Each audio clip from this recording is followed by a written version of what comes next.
Pope Francis अब हमारे बीच नहीं रहे। सोमवार 21 अप्रैल 2025 को 88 वर्ष की आयु में उनका निधन हो गया। उन्होंने वेटिकन के कासा सांता मार्टा स्थित अपने निवास पर सुबह 7:30 बजे अंतिम सांस ली।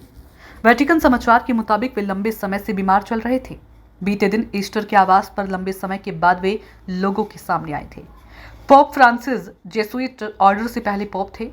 8वीं शताब्दी के बाद से यूरोप के बाहर से पहले पोप थे। अर्जेंटीना के ब्यूनस आयर्स में जॉर्ज मारियो बर्गोलियो के रूप में जन्मे पोप फ्रांसिस 1969 में कैथोलिक पादरी नियुक्त किए गए थे।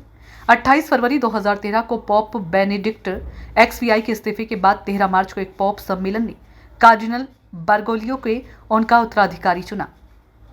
उन्होंने सेंट फ्रांसिस ऑफ असीसी के सम्मान में फ्रांसिस को अपना पोप नाम चुना। अब आधिकारिक शोक की 14 दिन की अवधि होगी, जिसके बाद कार्डिनल्स मसीह के नए विकार का चुनाव करने के लिए सम्मेलन में आएंगे।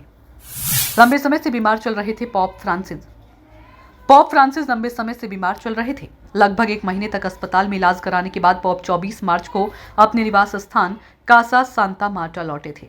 अस्पताल से लौटने पर उन्होंने बड़ी संख्या में अस्पताल के बाहर जमा हुए लोगों को आशीर्वाद दिया था। सार्वजनिक रूप से पोप को देखने के बाद लोग काफी खुश दिखे थे और जयकारा भी लगाए थे। करीब 1 महीने से ज्यादा समय तक अस्पताल में रहे थे भर्ती। पोप फ्रांसिस को 14 फरवरी को अस्पताल में भर्ती कराया गया था। उन्हें डबल निमोनिया हो गया था। अस्पताल में चिकित्सकों की निगरानी में उनका चला था इलाज।